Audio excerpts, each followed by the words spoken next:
मंगलसूत्र विवाद पर चुनाव आयोग पहुंची कांग्रेस। प्रधानमंत्री के बयान की शिकायत की। राहुल के खिलाफ बीजेपी ने भी की शिकायत। बीजेपी बोली उत्तर दक्षिण का बंटवारा कर रहे हैं राहुल। आज प्रधानमंत्री नरेंद्र मोदी की 3 रैली। राजस्थान के टोंक, सवाई माधोपुर में चुनावी प्रचार करेंगे। छत्तीसगढ़ के जांजगीर और महासमुंद में भी जनसभा। गृहमंत्री अमित शाह आज महाराष्ट्र के अकोला में चुनावी जनसभा करेंगे। बीजेपी उम्मीदवार अनूप धोत्रे के लिए वोट मांगेंगे। पहले चरण के चुनाव पर बीजेपी की बड़ी बैठक। अमित शाह भी मौजूद रहे। दूसरे दौर को लेकर चर्चा। अगले चरण की तैयारी पर चर्चा। पी चिदंबरम के सीए को रद्द करने के बयान पर अमित शाह का जवाब। बोले तुष्टीकरण की राजनीति में फंसी कांग्रेस सुपड़ा साफ होते देख बौखला गई है।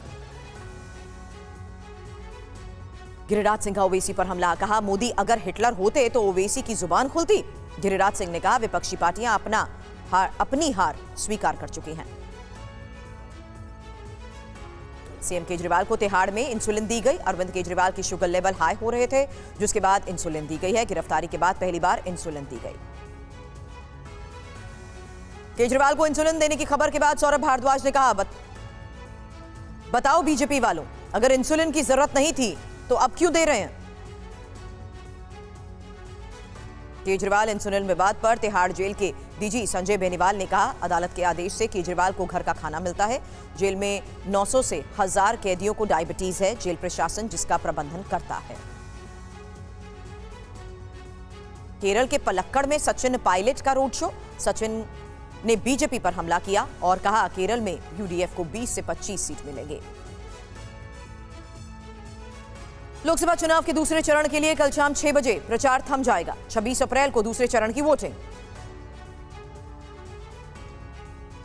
बीजेपी वोटिंग का समय बढ़ाने के लिए चुनाव आयोग जाएगी। आज शाम को इलेक्शन कमीशन जा सकती है। गर्मी की वजह से वोटिंग कम हो रही है, इसलिए बीजेपी शाम में वोटिंग का समय बढ़ाने का आग्रह चुनाव आयोग से कर सकती है। जम्मू कश्मीर में फिर टारगेट किलिंग की घटना। राजौरी में आतंकियों ने सरकारी कर्मचारी को गोली मारी। समाज कल्याण विभाग में कार्यकर्ता था मोहम्मद रजीक। इलाके की घेराबंदी कर आतंकियों की खोज जारी। हनुमान जयंती पर दिल्ली में आज बीएचपी की शोभा यात्रा, जहां गिरपुरी, नंद नगरी, साकेत समेत कई इलाकों में आयोजन। पीएम ने वीडियो शेयर कर हनुमान जयंती की बधाई दी। बिहार में पूर्णिया में तेजस्वी यादव का दिया एक बयान खूब वायरल हो रहा है। तेजस्वी यादव ने कहा इंडिया को नहीं चुनो तो एनडीए को चुनो। पूर्णिया से निर्दलीय पप्पू यादव भी मैदान में है।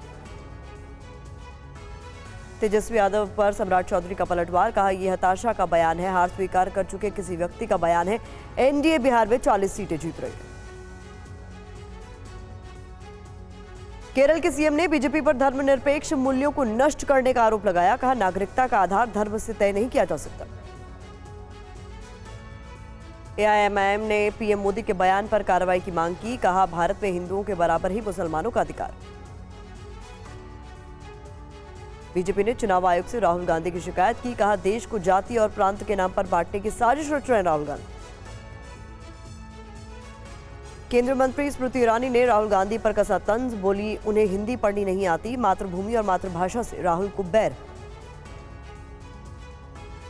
उमर अब्दुल्ला ने कहा धर्मों के बीच तनाव पैदा करने की कोशिश की जा रही है। 80% हिंदुओं को 14% मुसलमानों से कैसे खतरा हो सकता है।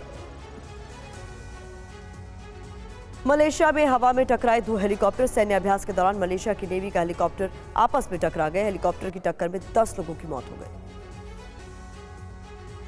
इजरायल से टेंशन के बाद ईरान का दावा है कि वो 1 हफ्ते में परमाणु बम बना लेगा। न्यूक्लियर खतरे के बीच अमेरिका के परमाणु हथियार रखने के लिए पोलैंड तैयार। ग्लोबल टेंशन के बीच नॉर्थ कोरिया ने न्यूक्लियर काउंटर अटैक का एक्चुअल ड्रिल किया। नॉर्थ कोरिया ने अमेरिका और साउथ कोरिया की वॉर एक्सरसाइज के जवाब में न्यूक्लियर काउंटर ड्रिल किया।